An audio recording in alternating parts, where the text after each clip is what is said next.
the euphoria. I don't call it that. I just call it fire, because it's something I feel right in the middle of my chest.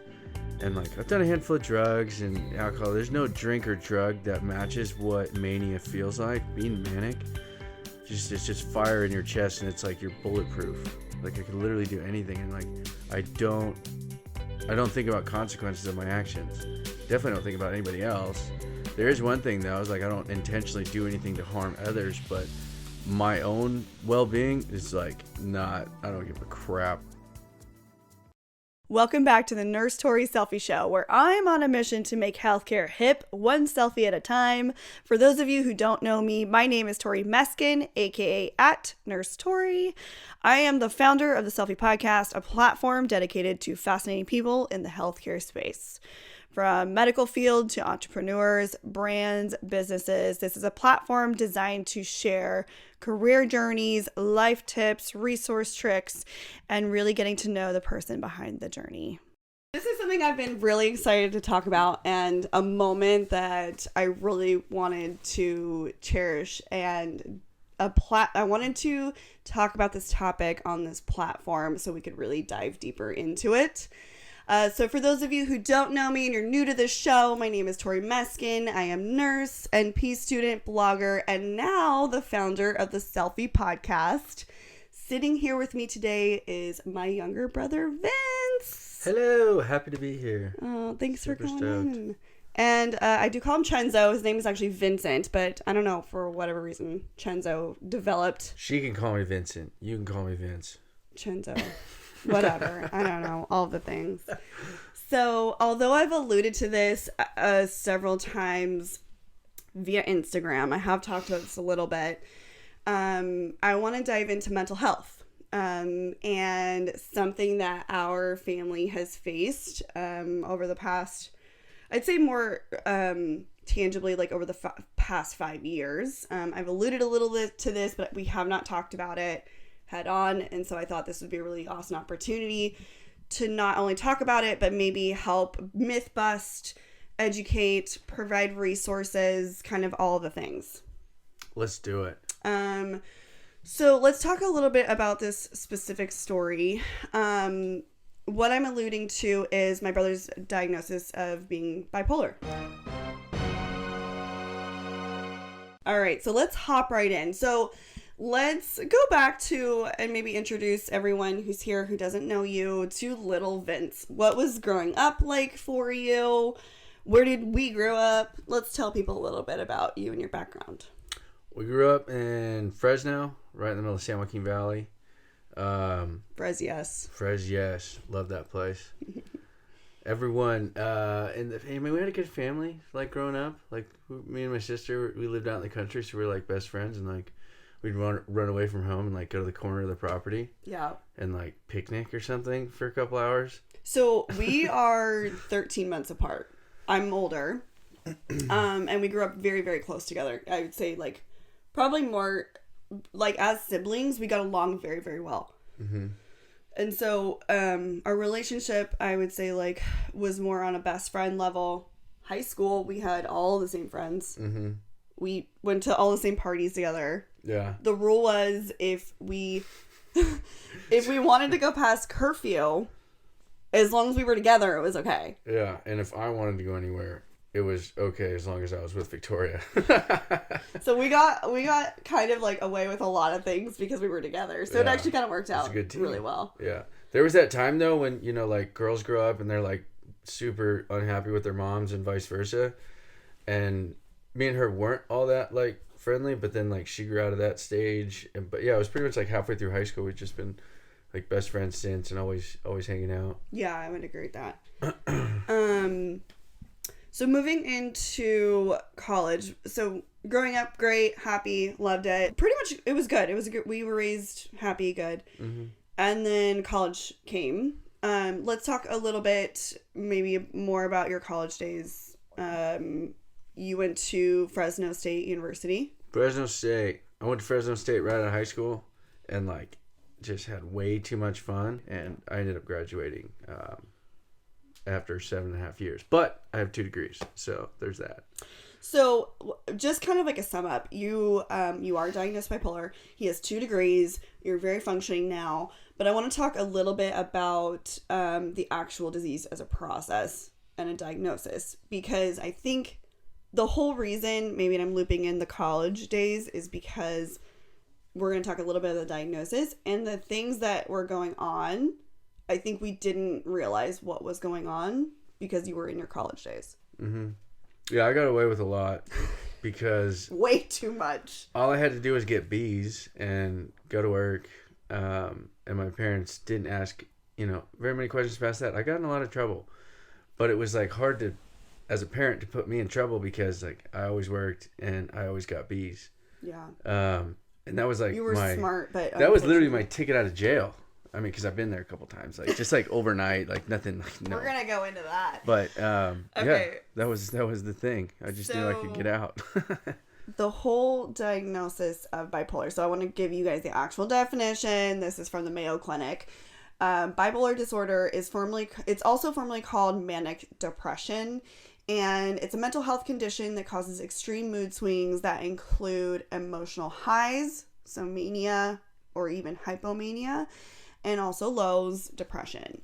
There are several types of bipolar in the disorder, but primarily we're going to focus on your diagnosis, which is bipolar 1. There's also bipolar 2 and other types, but we're going to focus on that.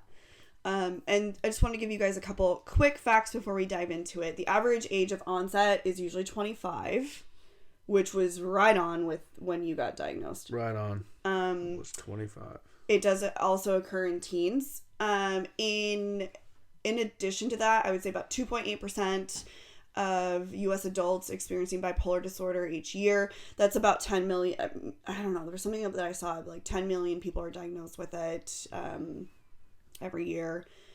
It's common, but not that common.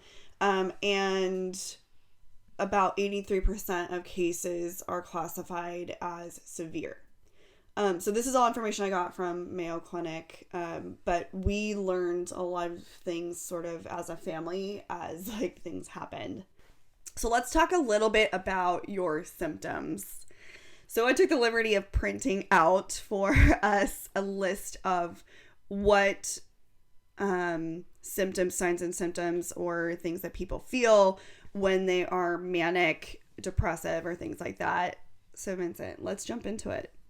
Let's go through your list. Yeah, I mean, this is a pretty long list, but I just took the liberty to circle all the ones that apply. There's like 25 of them, but, increased activity and energy, exaggerated self of well-being and self-confidence. That was probably the most significant for me because that just fed into the energy. And like, didn't need sleep. Sleep was boring. I don't know. I just went, and yeah, the exaggerated self-being, like who I thought I could be, who I thought I was in it. And like, that was the reality. And it was not what it looked like to the world, but I had my own little world and I was super stoked to be there. You were very, let's translate that to people who don't know, like he would be on this, he had this like image of a super person of who he was, and he was like taking over the world, like in every way. Delusions of grandeur is in the big book of Alcoholics Anonymous. That's something that alcoholics are very common in alcoholics and drug addicts, but that was where I was well before I accepted sobriety. But yeah, the delusions of grandeur were so real. And there was no telling me otherwise. There's no reasoning with somebody that's manic. Yes. There's just, no, you can't talk to them. I think the big difference when you're talking mania is, there's a lot of things in this list, like fast talking, racing thoughts, elevated self-esteem, feelings of grandiose. I feel like a lot of people can have those feelings, but the difference is you have something to turn it off. Like mentally, when you have these impulses, a lot of people, it's high sex drive, goal-oriented activities, increased agitation, all of these things. The difference is you can literally turn it off. But there was no off button. I made the energy bunny, the Energizer bunny, whatever that commercial is. I made him look tired. Like there was just no slowing me down. And yeah, it took my mom not telling me, because there was no telling me what to do. She asked me, very sincerely, like, can you please go to Kaiser and talk to a psychiatrist, because nobody could tell me what to do. And that was the last thing, like before they just knew I'd probably end up getting arrested or something. It was just like, please go to Kaiser. Like, it's going to take like less than an hour. That was on the tail end of it. We'll get there. Yeah. So. But going into that, not having the off button, I think was the whole thing. So do you think that there were always signs that you were bipolar, or like, being younger and things like that? When do you feel like, looking back, that you felt that, or that you knew that something was off? I mean, like, we can start, like, I had to go through 2 kindergartens. Wasn't quite ready in kindergarten, but bipolar is something that, like, you grow into. Like, people will grow into it, and that's why 25 is when they usually diagnose it. So yeah, there's signs when they're younger. Like, nap time wasn't a thing. You couldn't, like, I'd got in trouble in kindergarten for not napping, and I was like, what do you mean? It's like daylight. You want me to sleep right now? And I think now people would classify that as early signs of ADHD, which is annoying, because I do feel like we have to put a label on everything, but I think that was something that you definitely... Yeah. ADHD is a real thing, people, because 100% you are everything that is ADHD. Like, hyperactivity disorder, for sure. Mm-hmm. And it's not even a disorder, it's just who you are. Yeah. I think we've always embraced that. Yeah, I mean, I like it. I didn't know, until I was 25, it wasn't official. I thought, honestly, it was normal. My mom told me, just look at all the other boys in the classroom. You can do that. You are normal. That's normal. And I was like, okay. So literally, like, everything through my life, I was like, no, this is normal. Everybody has these racing thoughts constantly. And, like, what I never understood was when you ask somebody, hey, what are you thinking about? And they're like, oh, nothing, And, like, I literally did not understand how you can be thinking about nothing. That literally has never been a thing. I cannot think about nothing. So, yeah, all the way back, didn't understand that. And then, just getting in all the principals knew me at all my schools. I wasn't like, I was always good school. I was scared of my dad. Like, let's be honest. My dad had the fear instilled, like, get your grades. You're going to school. But, like, everything I could do within those boundaries, like, I did. The full extreme. He was always in trouble. And I think that was just, prior to the whole actual bipolar manic episodes, which we will go into what your manic episodes look like. You were always... First of all, he's always a charmer.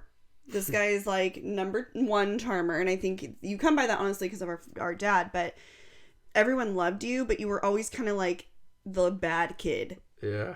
The nice kid, but the bad kid. Yeah, I was good at sports, but I never got along with jocks. I'd start, but I'd hang out with, like, the kids that smoked pot and, like, went to, like, Good Charlotte concerts, New Found Glory. Like, that was my get down. Those were my buddies. But, like, I could keep up and be athletic, but I just didn't get along with those kind of people. I think you always had this very innate drive. Like, there was this little fire in you, which is why he gravitated more. I mean, you did do football, but you gravitated to wrestling. Wrestling was definitely good for you, because that was a really good outlet, I think. Mm-hmm. Yeah, that was more fun. That was 6 minutes of nonstop. That was better. So those are younger years. Let's go maybe into when you were actually diagnosed bipolar. So before we drive into that, I want to kind of touch on it. So the causes of the bipolar disease is it's sort of known, sort of not. So one factor being genetics, one factor being stress, and one factor being brain structure and function. And what I mean by that is that's diving more into dopamine, epinephrine, why physically the diagnosis of bipolar happens. And we've learned a lot about this disease as a family. So there's essentially, when you start thinking about the structure of the brain and the neurons that are going on, essentially when you're bipolar, you have this surge of constant dopamine running around in your brain. Mm-hmm. And you feel like this euphoric person. You feel like it's interesting because we listened to a thing on Kanye West, talked about it because he's also diagnosed by bipolar, and probably actually ironically why he's so successful is because of his disorder, his disease. Mm-hmm. But he talks about, and you talk about it too, where it's this euphoric feeling. And I want to go through your diagnosis prior, because he had several arrests, you had several DUIs. And I want to jump into that because there's a lot of things that kind of led up to it before we really figured out what was going on. Yeah, I need to watch what Kanye West has to say because I know he's been diagnosed, but the euphoria, I don't call it that. I just call it fire because it's something I feel right in the middle of my chest. And like I've done a handful of drugs and alcohol. There's no drink or drug that matches what mania feels like. Being manic, it's just fire in your chest and it's like you're bulletproof. Like I could literally do anything, and like I don't think about consequences of my actions. Definitely don't think about anybody else. There is one thing though, I was like I don't intentionally do anything to harm others, but my own well-being is like not. I don't give a crap. So that fire is something that is so pleasurable. You never want to come off it, and that's why when you know without meds or anything like that to like physically change your brain and get that dopamine out of your head.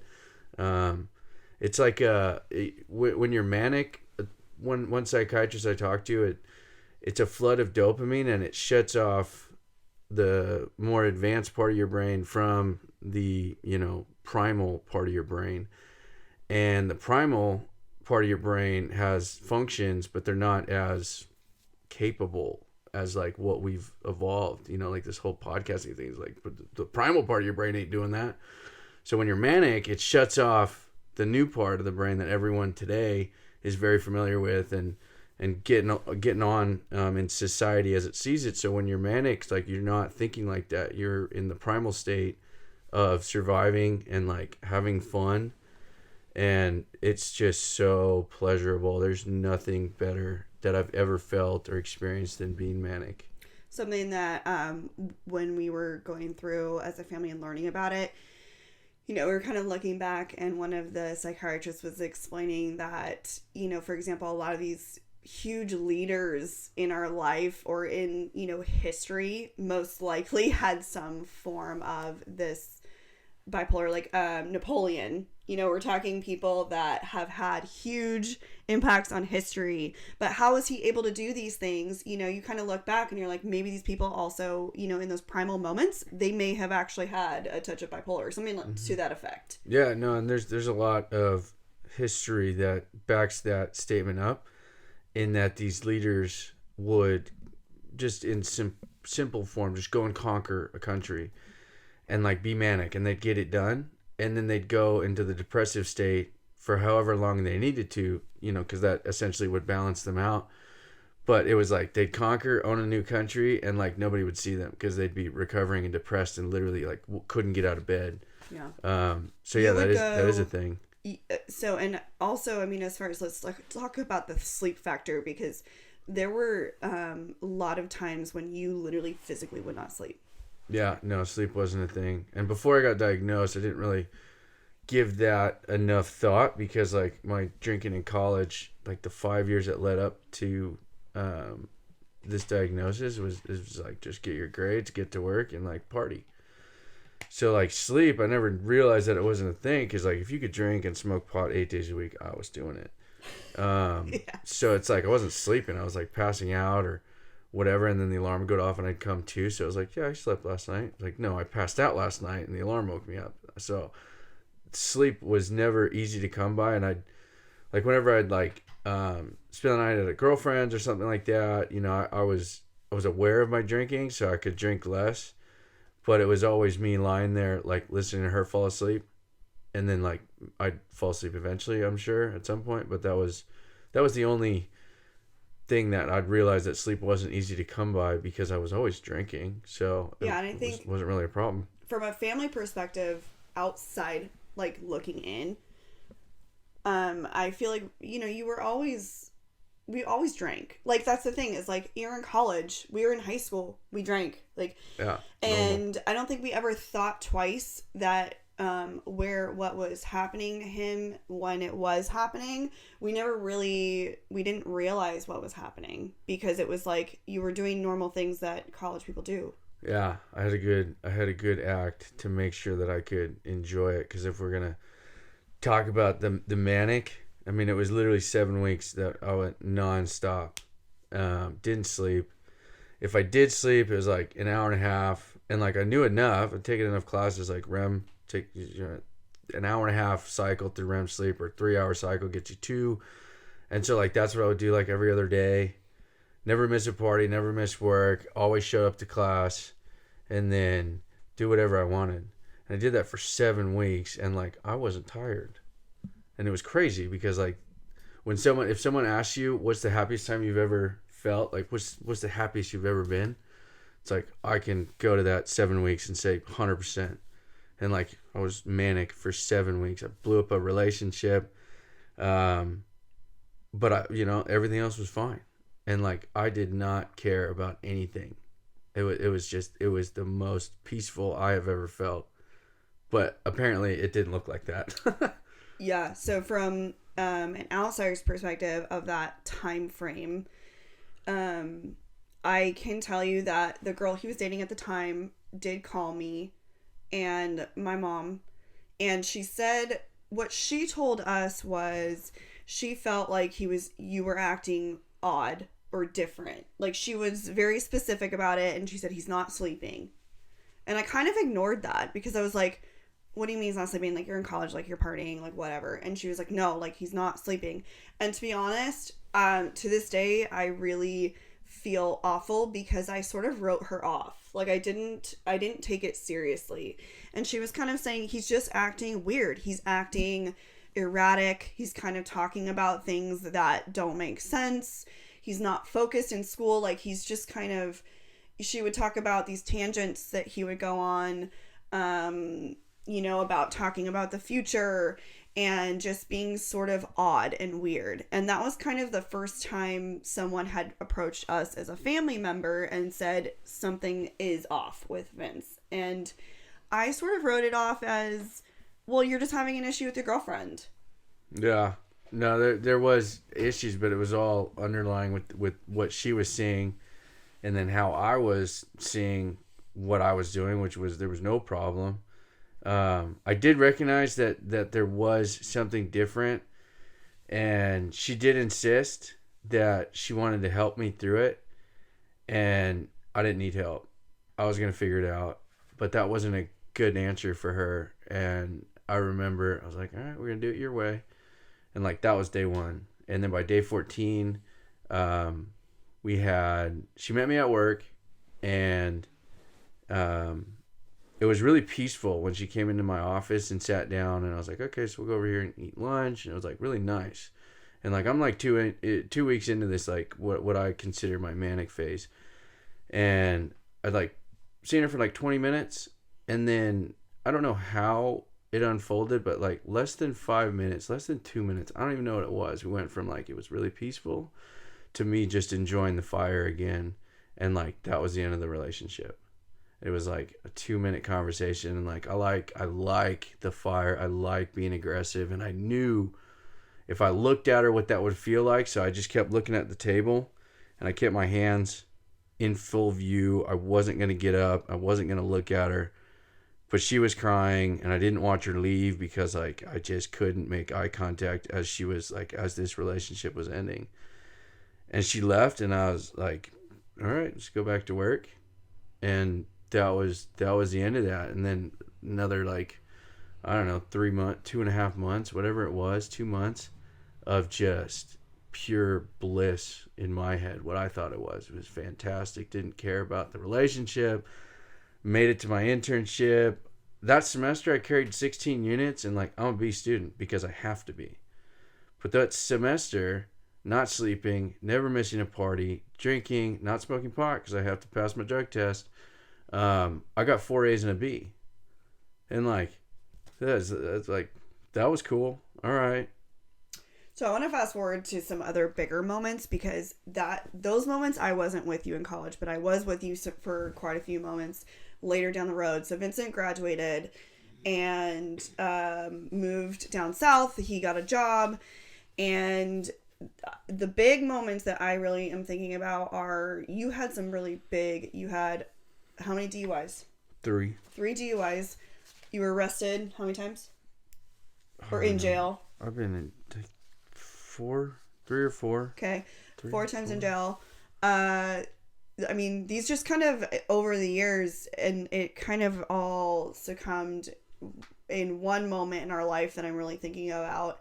When you're talking about bipolar disease, oftentimes there's a big trigger, or there can be a big trigger. Okay, so let's fast forward a little bit and talk about the life events that led you up to sort of where you are now. So I got through college, and I got a really good job working for a big general contractor on a project at LAX.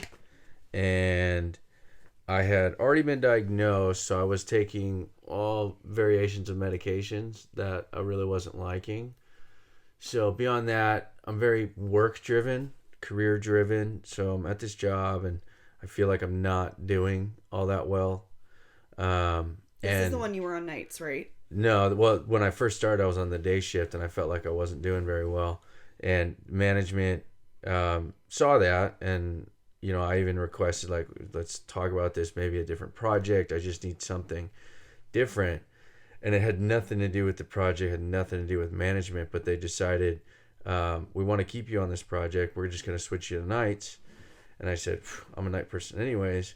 And when they made that decision, I went home after work that day, and I had essentially 36 hours before my first night shift. It's coming off day shift, so I was like, okay, so I'm not going to tell anybody, but I'm not taking meds anymore. And like, I was below level. I don't know. Some people would say, hey, you're doing well, but I didn't feel well. So going on to nights, I was like, okay, new super night shift. I'm not going to take any meds. We're going to see how this goes. And it went really well. In my head, but as far as work, it went really well. I started excelling, and the only like confirmation I had on that was I was in a position that I would not have been in by myself at nights, managing this project solo. Like, there would have been other managers if they didn't have confidence in what I was doing. So I knew I was doing well at work. Had nothing to do with what I do the second I walked out of LAX. Because I was drinking a lot. I started smoking pot again. And I was starting on my climb, starting to get that fire back. And that fire is really powerful. Like, I can get a lot done. But when I let it go too far, and I say when I let it go too far, I didn't really have control, but the control I did was like, I'm done controlling it. I'm not taking meds. And that's where I lost control, because I let the take me. And like I said, I was good at work. The things I messed up on work is because you're a charmer. Yeah, I ended up losing a best friend, and I was manic, but I was hiding it. Like, nobody really knew what was going on there. I want to touch on that a little bit. So this particular loss was very sudden, and it affected, and you kind of glossed over it, but I want to reiterate that this was like a brother to you. Mm-hmm. And beyond a brother. Like, I feel like his family, this was a super deep relationship. And so when this happened, I feel like it affected you much more than you let on, for sure, in every way. Yeah, there was, like, I'm not, I of course, everybody can cry, but like, I have to like be in a mode to cry. So I got the call, from a buddy in Fresno that let me know they thought Joel had passed. They weren't sure yet, and I said, okay, just call me when you know. And like, I went back to work. I still had like another hour left on my night shift, and I wasn't even, it was like, it wasn't real. I don't know. I wasn't thinking about it. And then called me back and confirmed that it was Joel. And I didn't cry. I didn't know what to do with that. Couldn't really do anything with that. But what I could do was get drunk. And then it was real. And that was what I just wanted to do. Like after I'd get off work, is like I just want to feel like for Joel's loss, and like I had to get drunk. Couldn't get high when weed wouldn't do anything. I had to get alcohol to like process those emotions. That was the only way that I could do it, because I was so high. I was so manic at that point. Like nobody yet had known, but that was the kind of catalyst to like all bets are off. I didn't know what to do with myself, and losing him was yeah. I'll say too, like, I think this is like really therapeutic for a family. It's really good. I will say, as a family member of someone watching him go through this, Jacob, my husband, and I were somewhat newer at the time when kind of all this manifested. And so my husband was introduced to my brother at probably one of the most manic times of his life, which was really tough because it was this cycle for my brother of mourning his best friend, not sleeping, drinking an insane amount, which we didn't know a lot of this at the time. You know, it was hard to know how much I was drinking, because like I remember we met for dinner, and I did feel myself like get super super sloppy, but that's because I already drank like, I don't know, 3 tall cans of Steel Reserve before I met you guys there, or before you picked me up. He would literally, and you know, I know this now, but like you would literally grab a tall boy and drive, you know, I mean, that was like a regular thing for you. Yeah. No, just get off work and you grab 2 tall cans, because you get back in the truck and you just slam the first one, and then you drive with the second one to your destination. Yeah. That was normal. And I remember distinctly during this time period, you were arrested.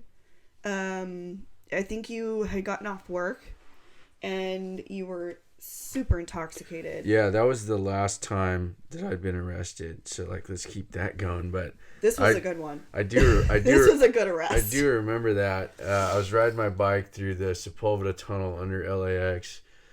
If you ever walked through there, I would not even let my kids walk through there. And I'd ride a skateboard. I'd ride a bike through there just to see if I could do it. It's if you've ever been there to LAX and you know this tunnel, it's literally like, it's a nightmare. Like, it gives me anxiety going through that tunnel. It's like the handlebars of the bike would be scraping along the wall on one side. Like, it's a death wish. And then there's side view mirrors of cars right there. And it's like, if you fall into the wall, that's fine. But if you lose your balance, like, there's not sidewalk to gain your stability back. Like, you just go into the lane. And it was like, I remember riding my skateboard, and I was like, I can do this. And I was like, I don't know if I can do this. But there was once I had it in my head, I was going to do it. And I got good at it. But man, it was like, I wouldn't let my kids walk through that. It's an emergency sidewalk to escape that tunnel in some catastrophe. But people don't walk there. It's not a thing. But yeah, I was riding my bike, and I get to the other side in El Segundo. And I get to an intersection, and I was like, I know Rock and Brews is right down there. So if I go straight, I can go to Rock and Brews and get shit-faced and cry. Or I'll make a right and go and try and sleep, which wasn't a thing. So that was an easy decision. I went to the Rock and Brews, and I know exactly what I drank because I didn't look at the beer list for the names. I'd look at the alcohol percentage, and I ordered them that way. I got a picture of 11% IPA, I got a picture of 10% IPA, and I got a picture of 9% IPA. And then I rode my bike back to my apartment, and somebody honked at me. Granted, I was probably doing something wrong, riding my bike in the street or something, but that honk was like the ticket to like just blow off steam. And I did. I prevented the guy from driving away. I never threatened him. I never hit the car. He didn't get out of the car, but I just wasn't letting him drive away. And I saw him pick up his phone 2 minutes into this. And I was like, okay, so he's calling the cops. And at that moment, I was like, okay, I can disappear into the apartment that's like right there, or I can just keep getting it out because I know I'm not going to sleep right now. Because like no matter how drunk I get, like that fire takes over and sobers me up. So police show up, you know, maybe 5 minutes after this ordeal. And I do remember how methodical this was because I had just gotten my 3rd DUI and totaled my 2nd vehicle 2 weeks prior, and I'm handcuffed in the back of this squad car getting lectured, allowing the lecture by the police officers, and yes sir, yes ma'am, and they really enjoyed talking to me, and like I was fine listening to it because I'm sitting there thinking like, what am I going to give my lawyer? Because if this one is another case, I have a pending DUI, like I need to do something. So every time there was a yes sir or yes ma'am, I would headbutt the plexiglass as hard as I could. Just yes ma'am, and then just as hard as I could, trying to break the plexiglass.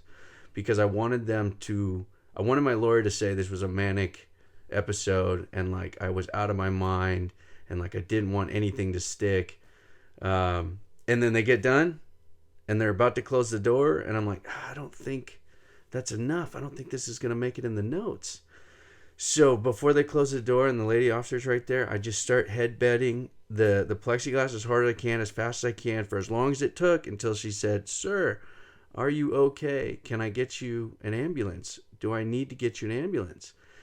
And I sat back and I said, "Nope, I'm good. That'll make the notes."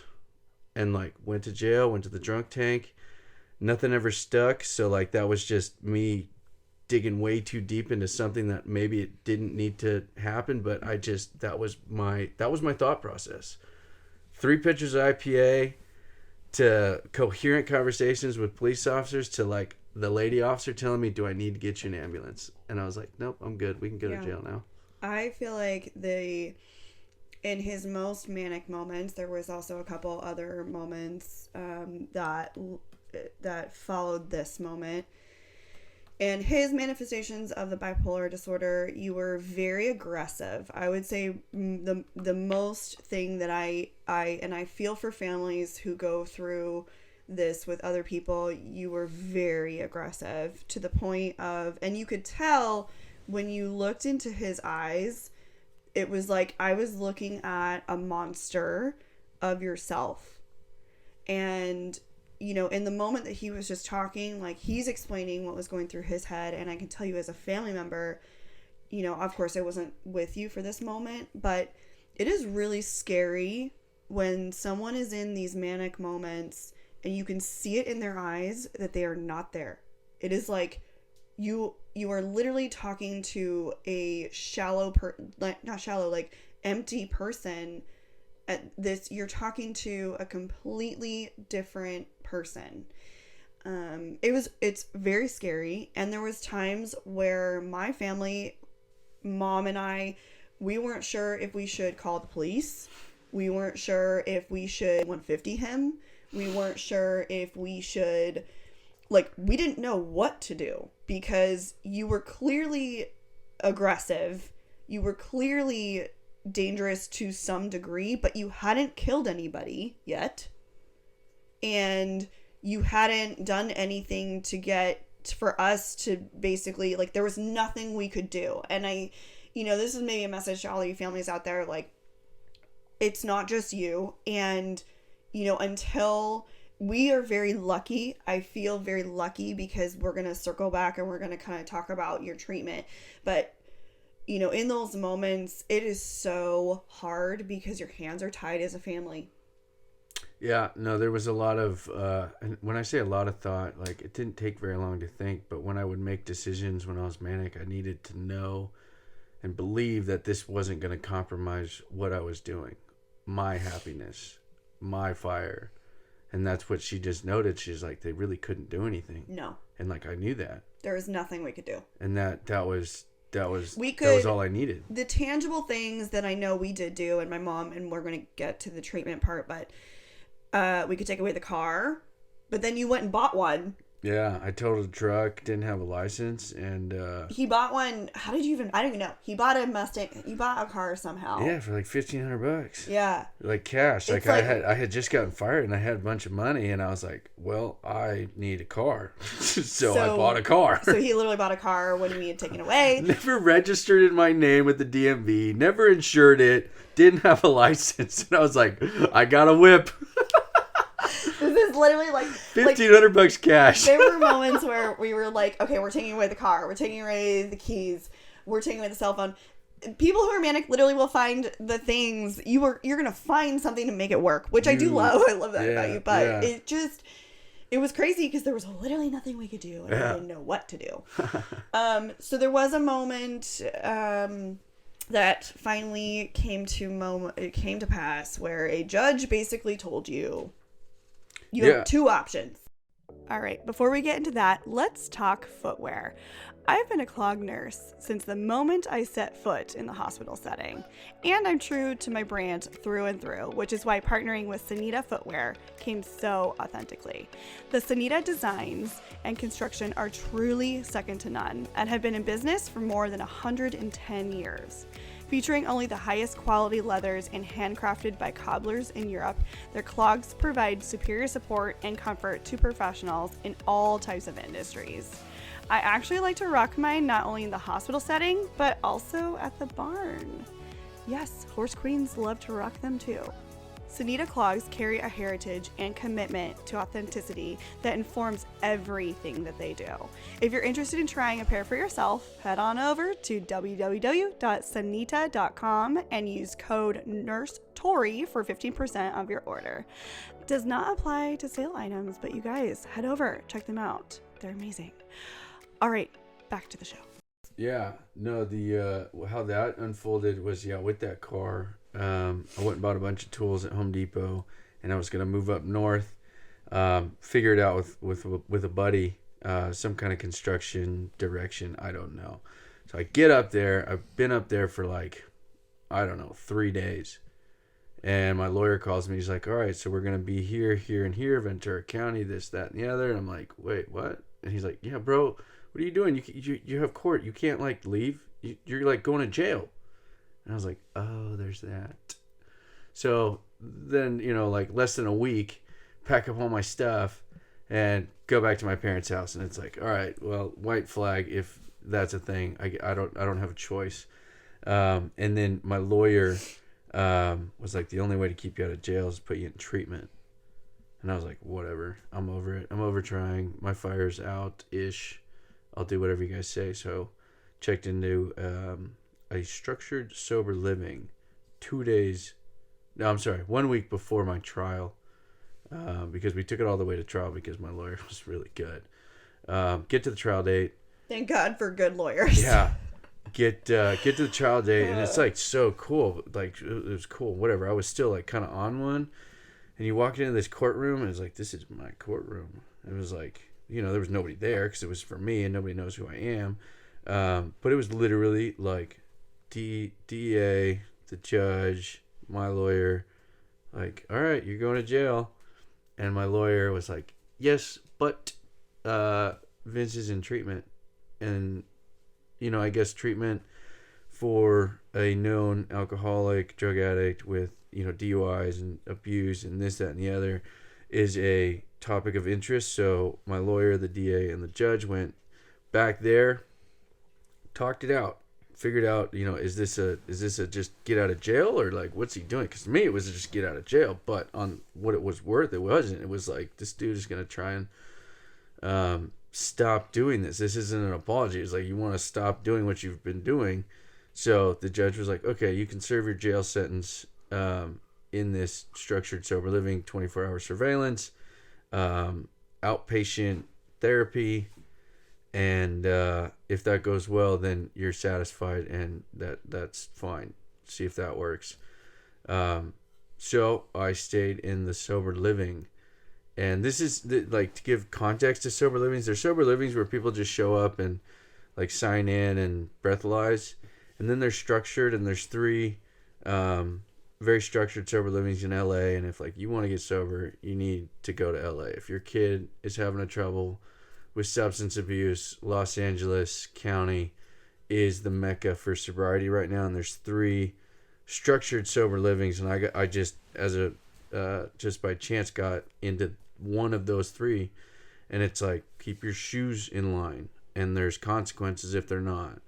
Got to make your bed, and if there's wrinkles in the sheets, there's consequences for that. So you make your bed. Everyone has chores. At some point when they trust that you can leave without that 24-hour surveillance, usually around 3 to 4 or 5 months, they make you get a part-time or full-time job.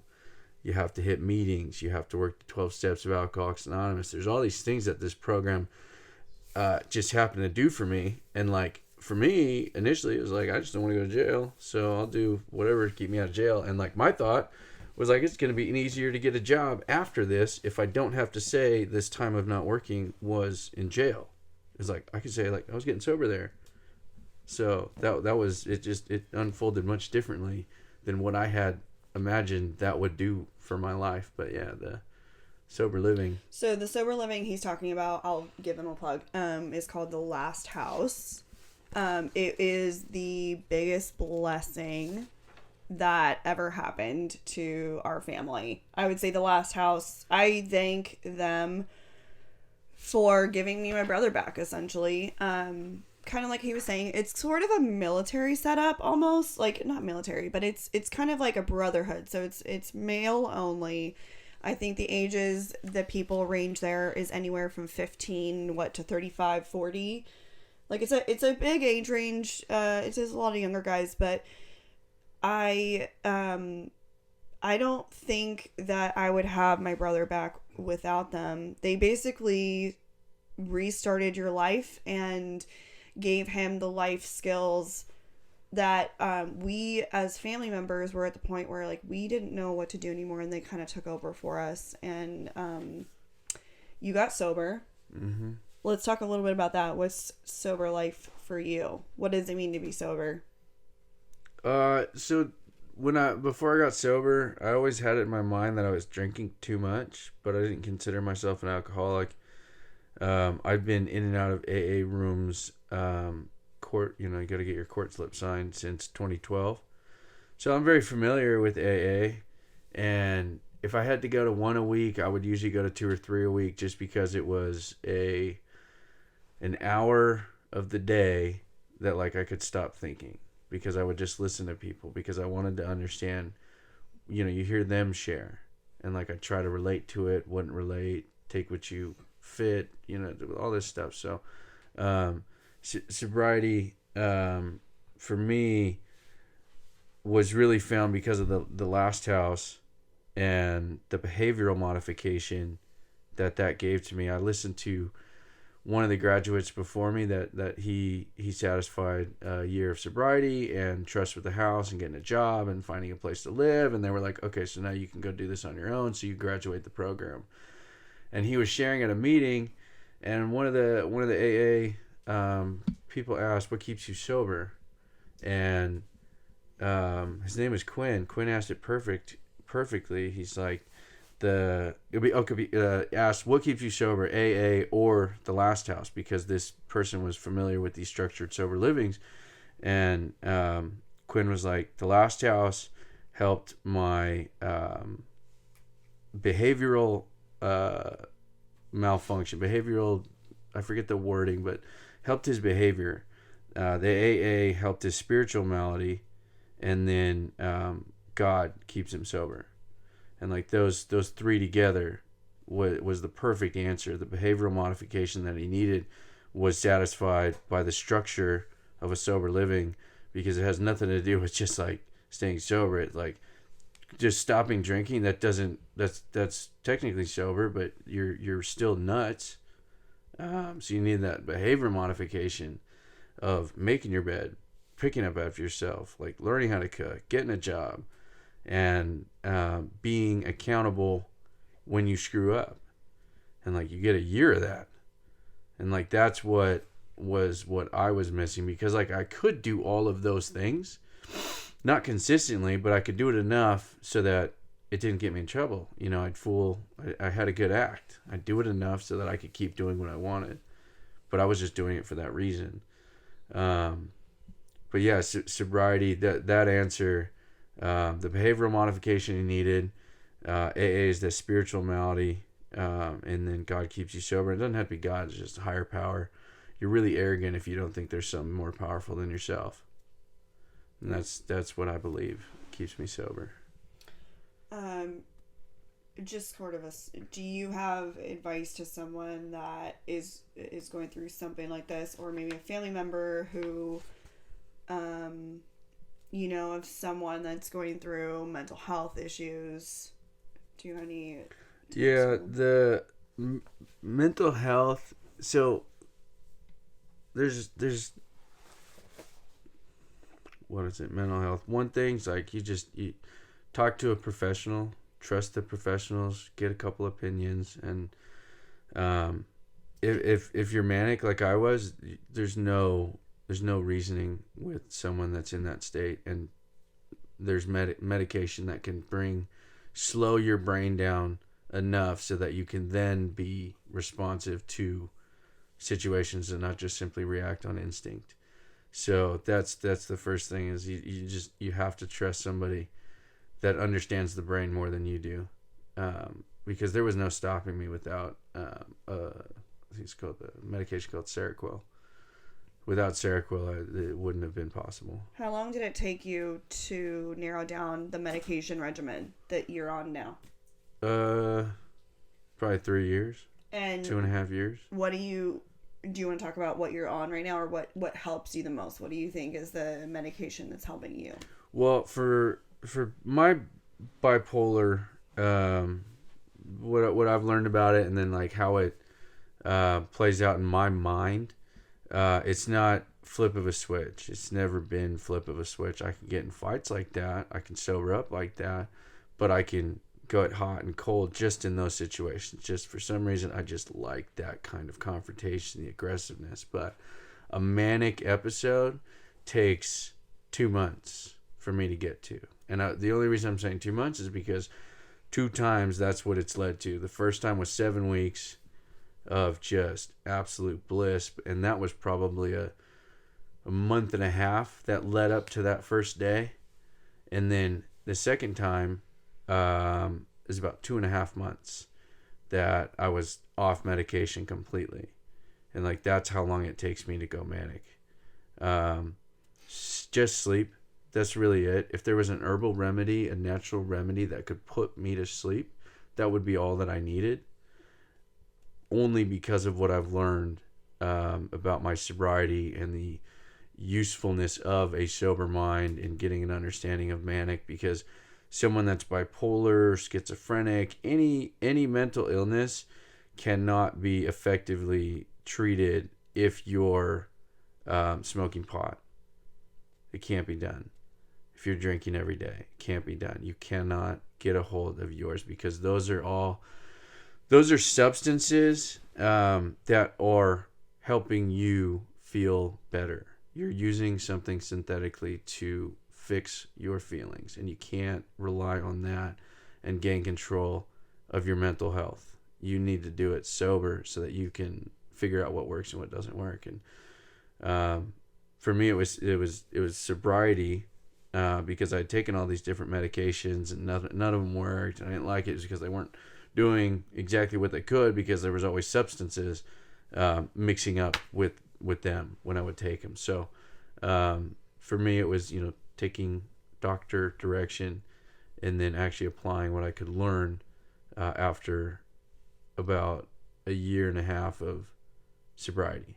Yeah, I think the journey for you, at least I think it took you a total of maybe 1 year while you were in AA, from my standpoint, like as a family member, to really like see a little bit of a change. And then you've been sober now for 3 years? 3 years, 3 months, and 8 days. Let's talk a little bit about that. Can you talk a little bit about the AA community and like I think everyone's journey through mental health is different, and I think everyone's journey through sobriety is a little different, but what's your perspective on AA and what your journey has been like with that? So I really value those rooms and the people that go to meetings, and I mean you can hit a meeting any city most hours of the day, especially here in LA, and it's just nice to go somewhere where there's other people that have similar issues with their life and troubles that come up every day, each day. Some people go to 7 meetings a week. That's their routine. They either wake up and go to a meeting that starts their day right, or they end their day at a meeting. And I understand and I respect people that enjoy that, because without those people that go to those meetings and open those halls, there isn't a place for somebody that wants to learn to go to. And that's what LA can really do for somebody, is you can hit a meeting. You could meet like 8 meetings a day if you really wanted to. You can do that here in Los Angeles. But for me, AA was the medium that provided me the ability to work the 12 steps of Alcoholics Anonymous.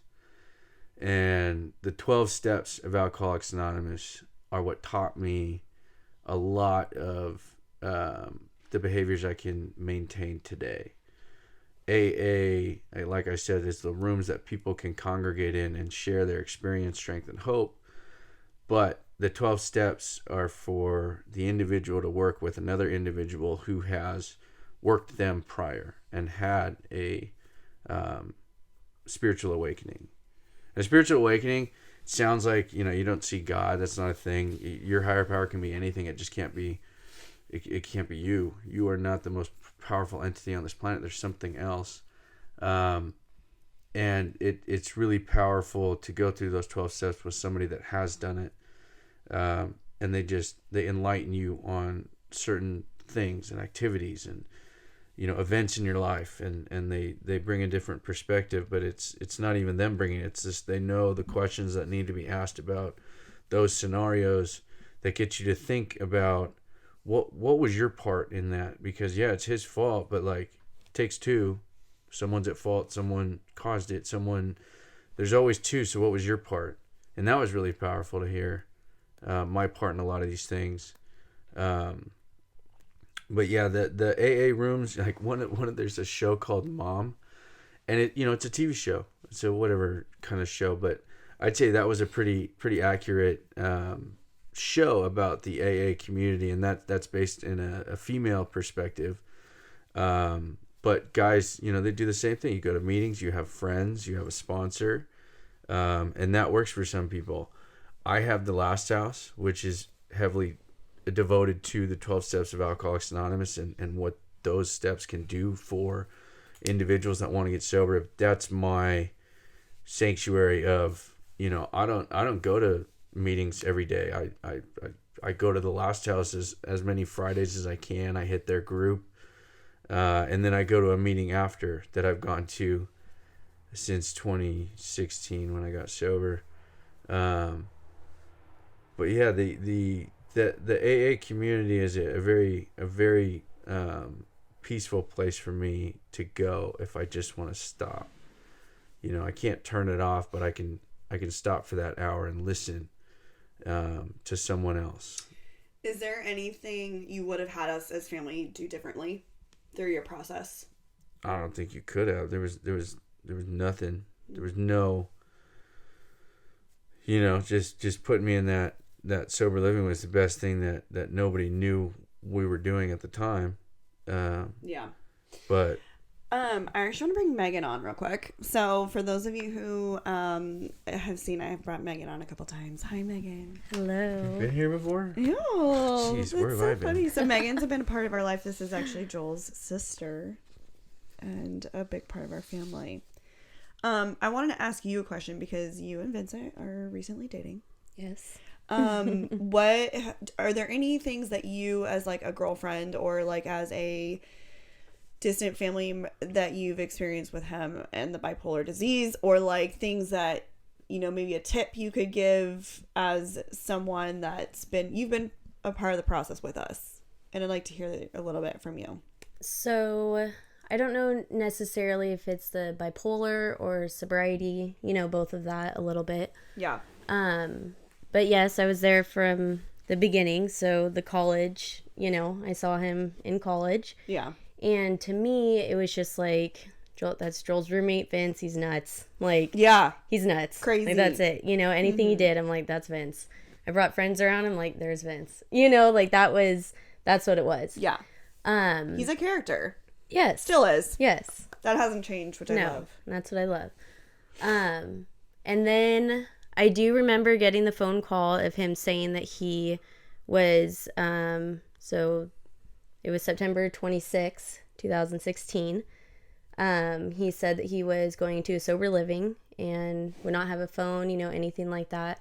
And then I don't know how long after that it was that I heard from him. Again, was very seldom, just touch and go. And then even when he got the phone back in the sober living, I could still tell that it was no. Yeah. He's on one. Yeah, still up there. One. And then even when he talked about going out and getting the job, so he had a job at the time, and we would talk on the phone, and I'm like, nope, still, it was just you can tell. And then just one day I feel like it just switched, and I was like, okay, things are going up, and I can tell. And it just it was an overwhelming experience, feeling just okay, this is it. He's good. Everything's under control. The medication is right. It's going well. The sobriety, everything. And I, that feeling is just, you can't even describe it, because it was this is it. Yeah. It's interesting because you bring that up about when you're with somebody you love and you can just tell they're not themselves, it's hard to pinpoint how, what it is. Mm-hmm. And I'm sure everyone's bipolar's manifestation's different. But I do think I agree with you. There was a switch. Yeah. A big switch in you. And I also think that was when you really embraced your own journey with sobriety, which helped in your mental health. Mm-hmm. So I can pinpoint what that was, and that was a spiritual awakening. And it's like I said, I didn't see God, nothing like that, but it was the meds changed. I'd gotten a job and kind of settled into that route. Getting privileges in the house, and reaching these mini milestones and working the steps and getting through some stuff, and all of these different elements came together on a Saturday morning. And it was my alarm that went off. And let's go back to starting in 2008 when, the college and work and party routine. Once I figured all that out, it was, it was passing out and then coming to the alarm. And the alarm would wake me up, but what would get me out of bed was a head to toe rage. It was just a split second of rage. That fury, that's what would get me out of bed. But in that same split second, I would think about everything I had to do that day so that I'd get everything done. I'm ready for tomorrow, and then I can drink and smoke pot and kick it and do whatever. And then, split second over, rage is gone, and I would roll out of bed. And it was this Saturday, after all these different elements came together. I don't know, I'm 6, 7, I forget how many months sober. The alarm went off, and I remember looking at the bunk above me. I was bottom bunk, and I kind of internally was giggling, and I was what is going on? First time every day, first time that I didn't have that rage, and I was whoa, that was crazy. And I just got out of bed, and there was no rage. That was crazy. And then Sunday, the alarm went off, no rage, and every day since then, I don't wake up with that split second of rage, and I don't want to lose that. And that's the spiritual awakening. That's the mind switch of learning about this stuff that all came together. That switch is what changed. And I still had ups and downs from then, just because it's I learned the hard way. But that was that's the reason right now, me internally, why I stay sober, is because I don't want to wake up with that rage. Okay, so bipolar touches not only the person, or mental health touches not only the person and their family members, but their spouses and extension people as well. So I want to bring on my husband, Jacob. Hello, everyone. Hello. And I actually wanted to hear a little bit from your perspective of your experience with mental health in our family, and your experience with bipolar. Sure. I think you kind of alluded to it earlier on. We had, very recently started dating, and this was kind of the prime of Vincent's mania. So I remember just meeting the family for the first time, and one of the first experiences, I think it was around Christmas time. We were up at your parents' house, and someone had hair extensions or something like that. And Vincent decided they were blonde, and Vincent is got dark hair, and he put the hair extensions in. It was like running around, just like, Just being crazy. and I was like, okay. And you were like, no, that's just Vince. That's my brother. So I think that Which was it still kind is, of, which it still is, but I think that was kind of the beginning of it. So it was definitely a tough time because we were together, and I would hear you and your mom talking like, what the hell what the hell can we do, and kind of just the helplessness feeling of there, like you said, there was no reasoning with you, and trying to talk to you didn't process. So I think from a family perspective, a spouse perspective, I mean, it was definitely challenging, but really all I could do was kind of be supportive. And I think the thing that I'm most thankful for, and I think maybe a message to anyone who's kind of going through this, is just I felt like you were very supportive as a spouse watching me go through it, because I do think when you're an immediate family and you love your family so much,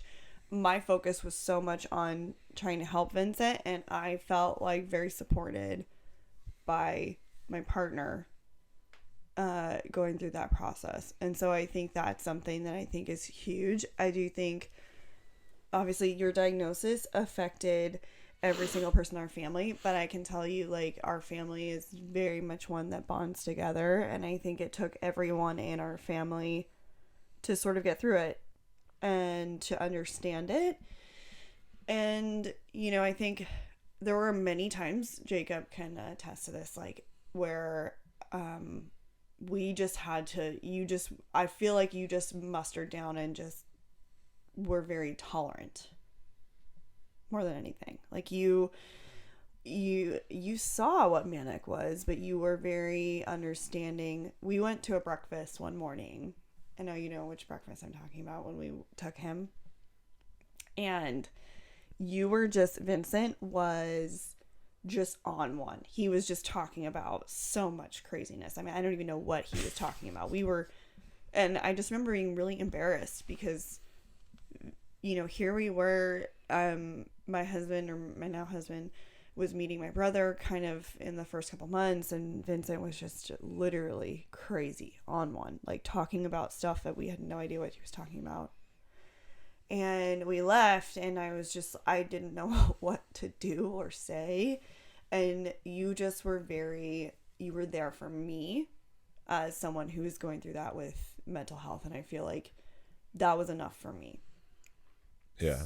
I mean, it was definitely a trying time.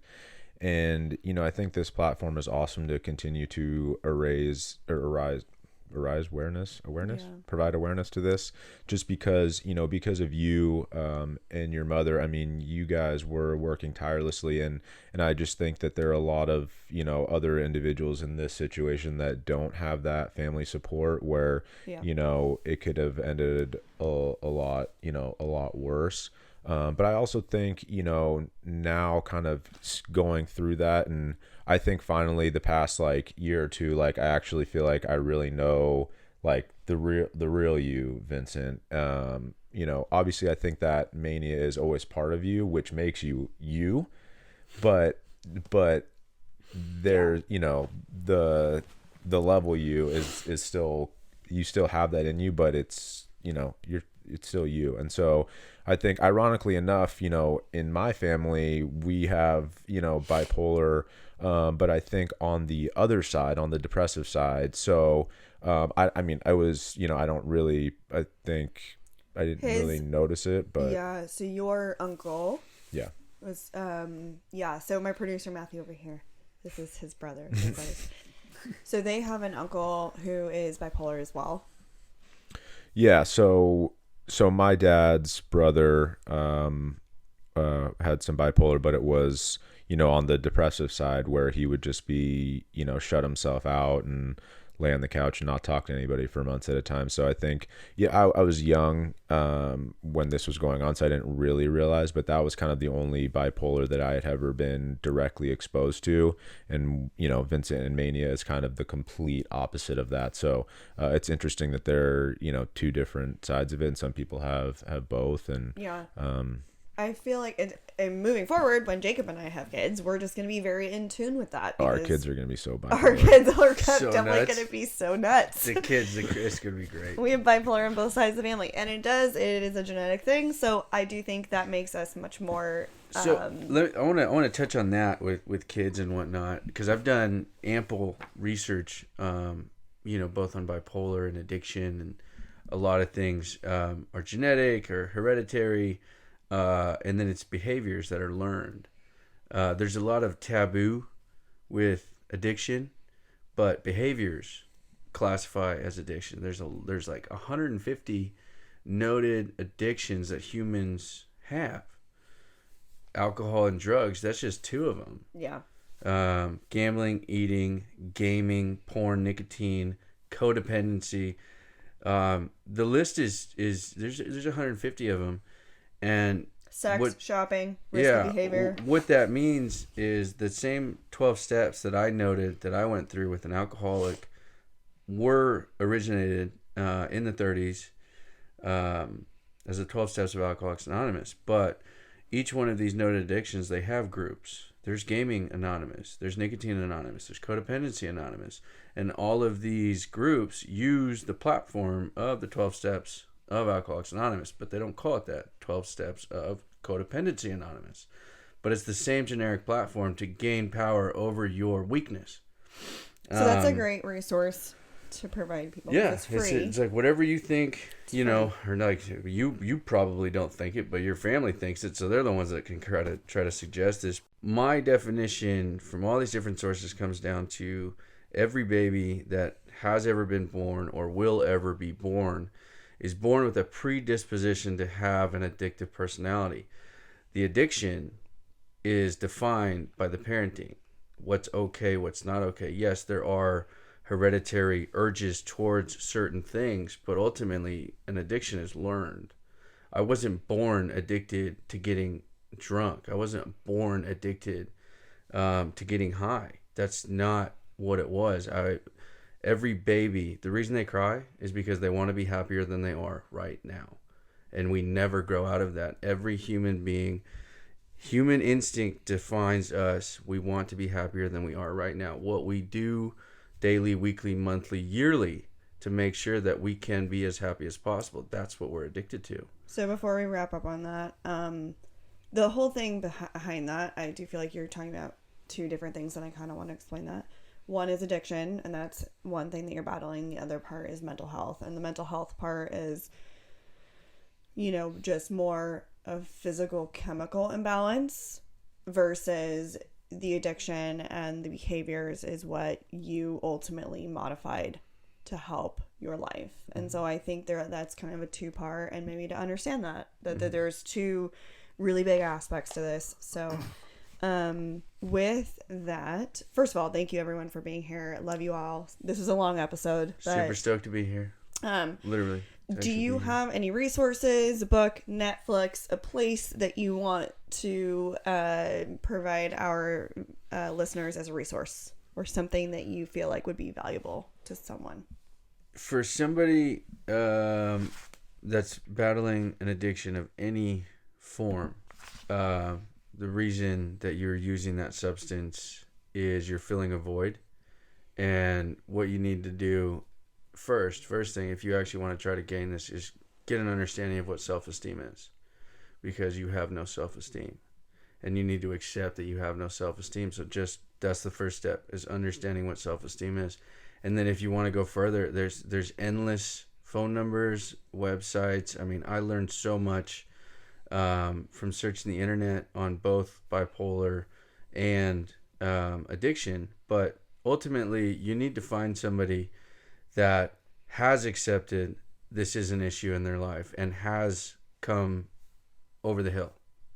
you need somebody like that in your life to help you with that.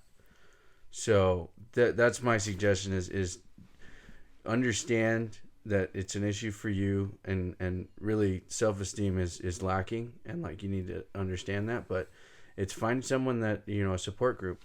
So if you're worried about a family member or a friend, loved one, someone that hasn't yet accepted how you see them, there's a group for that. I would say you just need to look through the internet. If it's addiction, and you can give the Last House a call, because that's what they specialize in. If there's anything else, behavioral modifications that you're trying to do, there's a group for that, and you just have to find that group. I would suggest going to the meeting, talking to the people there, and asking their advice, because I don't know anything about codependency, but if that's an issue in your life or someone in your life, go to one of those meetings and talk to those people, because they're the ones that have lived through it and, you know, climb that hill of that specific type of addiction. How do you find an AA meeting? Is there a way to find AA.org? Okay, AA.org. If you are interested, the Last Houses, I'm actually hoping to bring them on to talk about the development of their program and talk a little bit more about that. So, because I'm eternally grateful to them, and I don't know, it was just a wonderful thing. Mm-hmm.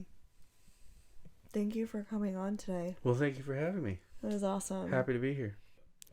All right, so as we are done today, I just wanted to take a minute and thank you very much, Vincent, for coming on and being so open about your bipolar life. Yeah, absolutely. I'm super happy to be here, and I hope my experience learning the hard way can help somebody learn. Yeah, if it needs to be the hard way, it must be that, but I'm glad to be here. If someone wanted to follow you on your social, where can they find you? At MiniVini41, MiniVini 41. You can see the controlled, learned, sober craziness. Yeah, you're crazy. That's pretty much what I do. It is. My brother is actually, he runs our family ranch, and you're also in construction as well. Yeah, we frame houses and apartments, and then I grow lemons, and I'm trying to figure out how to own the world. Yeah. So, in the closing, thank you so much, you guys, for listening. I truly value your time and look forward to bringing you more selfie shows. In order to support the show, please head over to rate and review the show. Let me know what you think. I really want to hear from you. Please be sure to follow us on Insta at CELLFIE podcast. Make sure to hit that subscribe button. You can find all of our episodes on www.tipsfromtori.com, and be sure to check out those show notes below. There's a lot of information down there about our guests and sponsors. And thank you so much for listening. Catch you guys next time.